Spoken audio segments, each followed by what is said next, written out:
I am LaToya Benton. Xavier Hill was my son. He was murdered by the state police on January the 9th, 2021.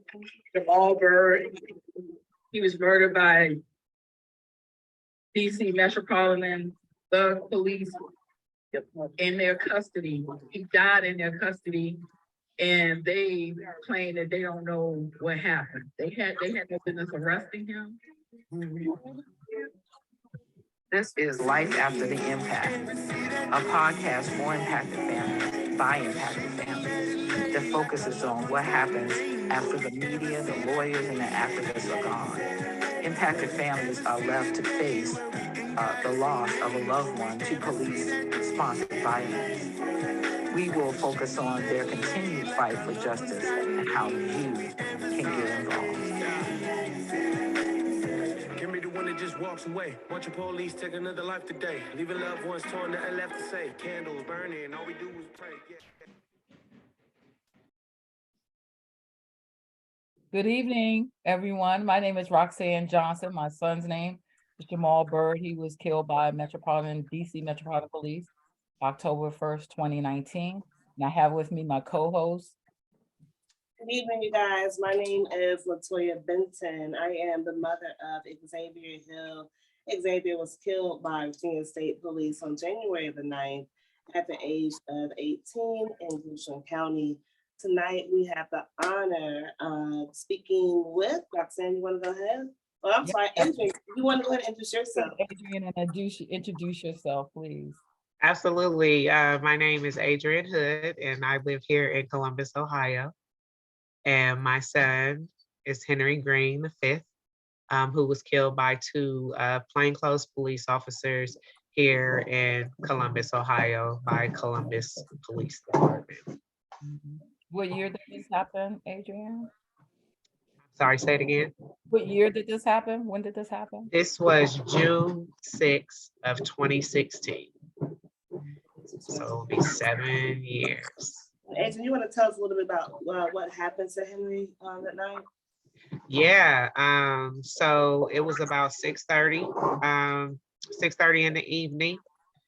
And the police department does these versions of this particular program, sometimes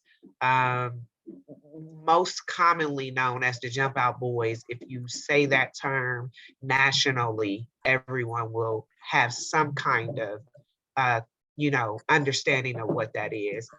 This particular year in 2016, it was the Summer Safety Initiative. And this is where during the summer months, plainclothes police officers ride around in unmarked vehicles, and they're looking for all types of activities, so they say. And so this particular evening, Bub is what we call him affectionately. He was walking back to my sister's house with his friend, and came across paths with these two officers as Bub and his friend were proceeding to walk across the street. It has been said that the officers almost hit him. Some words was exchanged at that time. The driver said that Bub pointed his gun at him at that time. And but interestingly enough, his partner, who was in the back seat, never seen anything, didn't even look up to see what was going on, even after his partner made this claim. And so they continued on. This is a one-way street. Most of the streets is one ways at that time. So they continued down to the next block, came up the next street, which is the street that my sister lived on, as Bub and his friend were crossing the street to get on the sidewalk. My sister was in her house and heard a vehicle. She just heard the tires squealing on this vehicle. The people that were outside, which it was many neighbors, said that this vehicle came down the street at a high rate of speed. guns already drawn and started shooting at my son. And he did return fire to them. But they both ended up firing 22 shots, and 8 of those shots hit my son in broad daylight, with many members of the community out in their yards. Children were playing.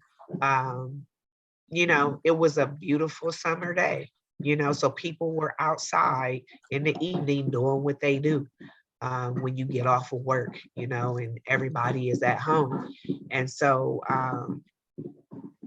they gunned my son down on that sidewalk on June 6th of 2016. And initially the reports was he was standing on the corner brandishing a weapon.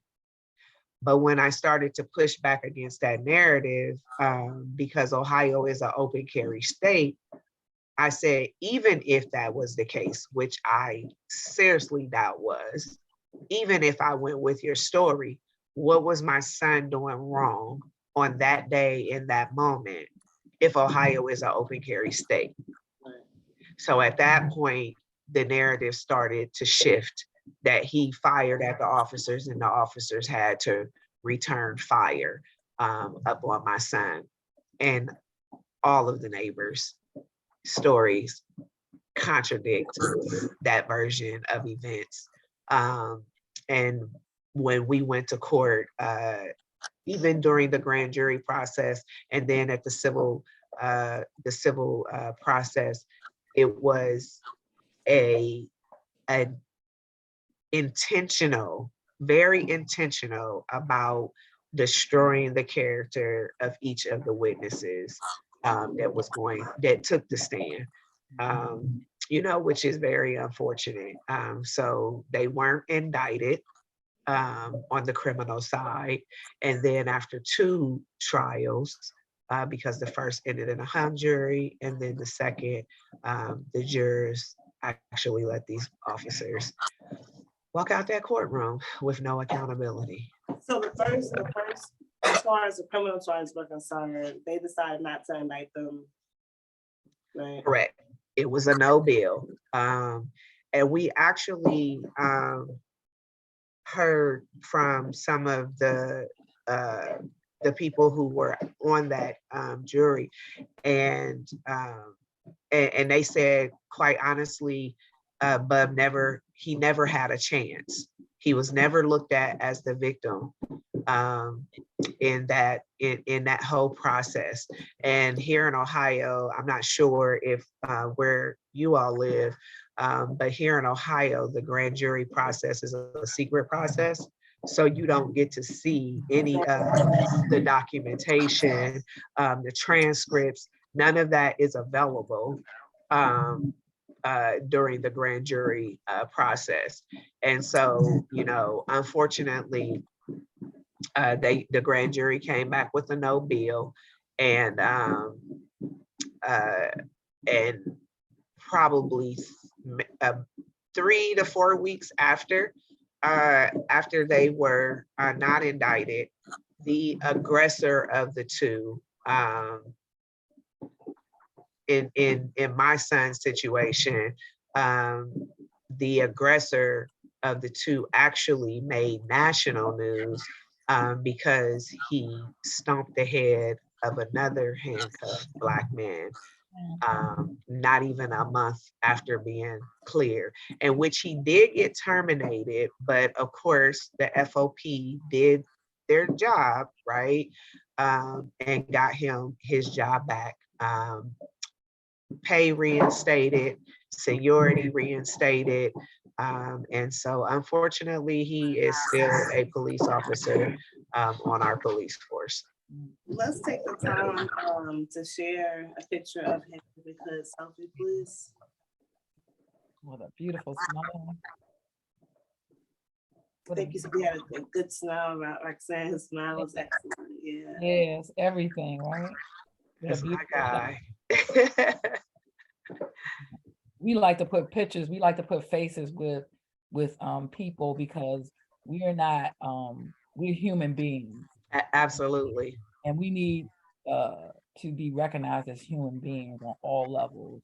And when we're talking about our children that have been senselessly murdered by these so-called police, and I keep asking why we need police in the first place. But anyway, senselessly. And then this sounds like one of these officers, even after doing things that were illegal against the law, is still able to be a law enforcement official in another jurisdiction. Is that correct? No, he's actually back with Columbus. Oh, he's still in Columbus. Oh my gosh. Yeah. He was already at this Crazy. term. Yeah, he got reinstated with, with his full benefits. He was reinstated. And actually is a detective now. Oh, wow. Got promoted. Yeah, that's the insulting piece of it. And we see that happen often. Yeah, often. I think you said too that I know you had filed a civil suit, and you said it was a hung jury. That was 2 times. Is that right? Say it again for me. I know you filed a civil suit as well, and you said it came back as a hung jury. Was that twice? No, so the first time was a hung jury, which made us have to go to court again. And then the second time, the jury sided with the officers. In the second one, and even going before we even got to trial, right? We just went to trial, and the first time we went to trial was November of 21. My son was killed in 2016. That's crazy. The first judge sided with the officers.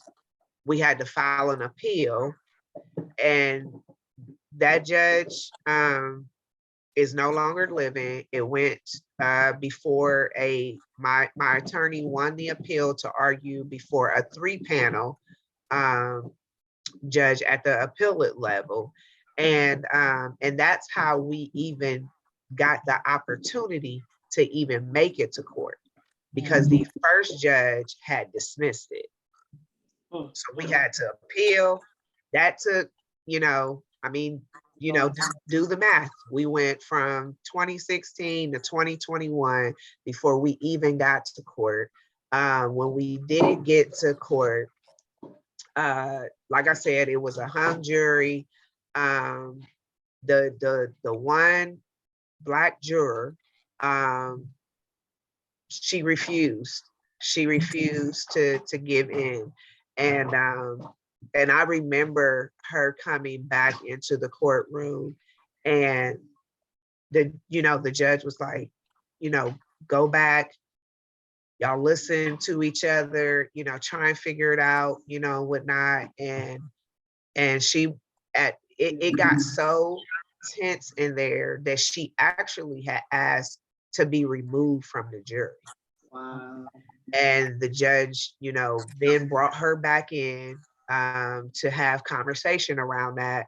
And she said, I know what I heard.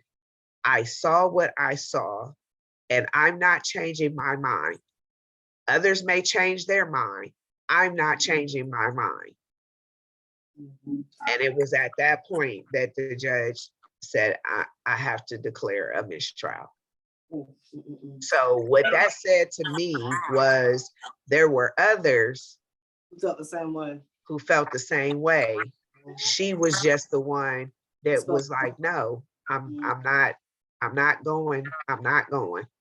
Now, Adrienne, speaking of the ones who will speak up and the ones who will say they're not going and they're not going to take that as an answer, I want to fast forward a little bit to your current situation and how the impact of your son, because as we know, the podcast is called Life After the Impact.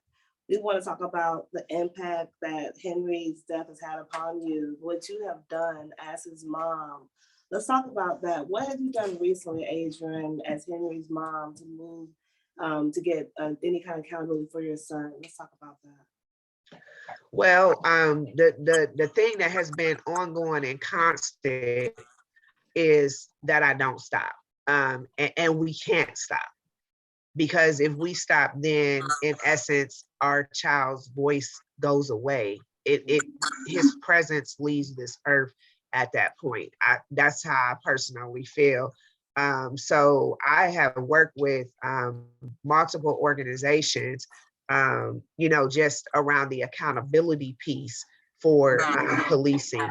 So I have, with the help of, again, these organizations, these local organizations, when I learned that they didn't get drug tested, that became a demand for me, because I just assumed that that was the sensible thing to do, right? Was to, if you took somebody's life, we should see where your mind was at, right? But that didn't happen. So I pushed for that. I push for the independent investigations, which we have been asking for since day one, because Ohio was a home rule state, and I wasn't aware of that either. And though that's something that needs to be worked on the state level, we still pushed for that demand here. And our mayor did finally sign an executive order during George Floyd, when they tore up the city. He signed an executive order for all officer-involved shootings to be handled by our Attorney General's office, which is our BCI, Bureau of Criminal Investigations department, now handles the shooting. So they're not investigated by other police officers in the same department.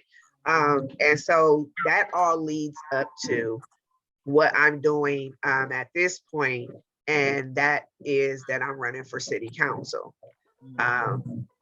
And so a lot of people, I've gotten a lot of questions around, policing being my only motivation, to run for city council. And it absolutely is not, and I tell people, I know that there are people in the space that are like absolutely anti-police, this, that, and the other. I don't think like that, right? It's like, I am anti-bad policing. There you go. And I will look for accountability. I don't care if it's a Black officer, a white officer, a brown officer, you got all the colors officer. I don't care. If you are out there and you are doing stuff that you're not supposed to be doing, you're outside of policy, you're breaking the law, you're violating our civil rights and everything, you absolutely deserve to be held accountable. And those are the policies and stuff that we need to see happening. And when you don't have people who have experienced something like these type of tragedies, or any tragedy that you have not experienced firsthand, it's hard for you to take that decision into that room when it's making it. So if the FOP comes and they want to endorse somebody, right, they'll take the endorsement. I'm not interested. I'm letting you know that your contracts and your negotiations is why we have the harm in the city that we do now. And there are things in there that need to be rectified so that all of our communities can be safe, right? It's not just about certain people feeling safe when the police come around. We absolutely deserve to feel safe when the police are in our neighborhoods too. Absolutely. We need more voices that think in a progressive way about policing, whether you're an abolitionist when it comes to policing, or you're a reformist, because we know that policing was created for the express purpose of people, Black people. I don't even say people of color, because it was Black people, for the express reason of oppressing us and keeping us in bondage. And so now it has I don't want to say devolved into still keeping us in check by killing our loved ones and not having any accountability and responsibility. So we're so excited, Adrienne, to hear that you are running for a city council. We need more council people like yourself. And so our call of action tonight is a little bit different. We're excited. We're excited to be able to say, let's get Adrienne Hood elected for Columbus City Council. I'll get it out. Columbus City Council. Columbus City Council. And you can go to her website. What's your website, Adrienne? Hood4cols.com. Hood. One more time. Hood for FOR, not the number 4, FORCOLS.com. You guys are very important. Don't just go to her site to go look around. You go look around as well. A lot of the campaign that comes behind, there are funds that need to be donated so we can get her into office. That is very important. Adrienne already told us that when Henry got murdered by the police, he was 23 years old. So we're asking everyone who is viewing tonight to please go onto the website. You see under the nice big blue button that says contribute. We're asking everybody to please, it is a year of 23. Henry was also 23 years old. If you could please donate $23 to get Ms. Hood into office to go and get her to her goal. $23 we're asking for this evening to contribute to our campaign. Got $23.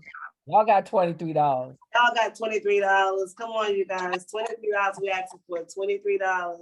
That's right. But that's just a little bit more than them Starbucks coffees that people. The same thing, Adrienne. There'll be people. I went in there. I was like, oh yeah, I don't drink coffee anyway, but one of my coworkers does, and she goes every day, and I'm like, oh yeah, no. Not for you. Not for you. That's a little bit much, but I really appreciate y'all even just lifting this up because I am running against an incumbent, right? And so we all know what that looks like, but what we all know as well is that if God be for us, it's more than the whole world against us, right? And so that's what I'm standing on. I look at this as a David and Goliath thing. Yeah. I'm walking in purpose, right? I didn't ask to be here. If it were up to me, I would have probably just kept quiet, raising my kids, my grandkids, minding my business, making sure that they do the things that they supposed to, in community and be productive citizens as I've always taught them to be. But, when this first happened, all I felt like God kept giving me was the book of Esther, right? And how Mordecai told her that you've been called for such a time as this, right? And so I continuously am asking and looking to him to give me the courage because it's not easy to speak up against things that are not okay, right? When there's so many people that will continue to be silent for whatever reason, they will continue to be silent. So those of us that are willing to use our voice, we still need the support. We need the encouragement. We need the prayers, to go forward. Like if I'm going to go in the lion's den, right, and take that for everybody else, I still need the encouragement and the support along the way, because I'm taking all of us into the space when I'm in the space, right? Because wrong is wrong, period. And when it needs to be corrected, we have to be willing to stand up and make those corrections. And so that's what I, hope to do. There's other things that have happened in our city that are going on in our city and around the country.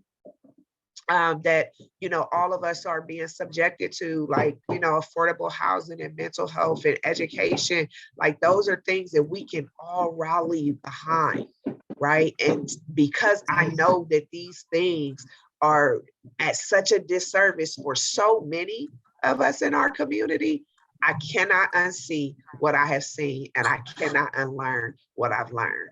And so I'm just going to do my best. I'm going to do my part. I'm going to do my best. And I would say, I just want to say myself too, thank you as well. The people we meet in this space are hard to meet these people because of the where we have to meet each other. But I would say too, just to you standing up and providing the example for others, you know, to the courage, you know, that you have to run for city council. That's a lot. It's a very big deal to run. So thank you for being so strong to do so. Oh, you're welcome. So Adrienne, can I ask you one final question? I'm gonna Sure. ask the question as if I was a resident in Columbus, Ohio. Why should I vote for you? Good question. You should vote for me because I care for you.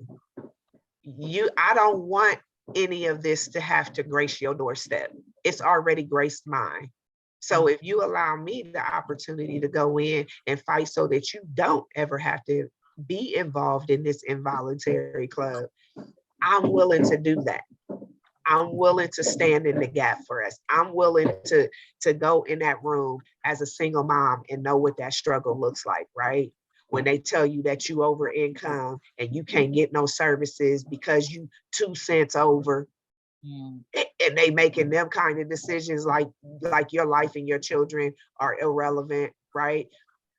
I know what it feels like to be a veteran, and them services is, you know, it's a lot of work to be done there. So it's so many different experiences that I have lived through my life that I get to take my full self into that space. And when I say my full self, I know that there are so many others that can identify with any part of my life. But the one part that I don't want anybody to have to identify with is losing your child. Amen. And be that to police violence or street violence, the loss of a child is the loss of a child. And I tell people all the time, the difference between the two is we know who killed our loved one. Yeah. We know. Mm-hmm. And then we have to deal with the pain of knowing most of the time they're not held accountable. Right. When it's community harm, when we find out who that individual is, they absolutely will be held accountable, right? But we still have to come together collectively, because the loss of a child for a mother, when you've carried your child, that pain is the same. Yeah. So we need that kind of voice to be at the table. We don't need somebody that just hears our story and will go in and do the best they can, right? No, I feel the story. I'm not just hearing it. I feel the story. Right. All right.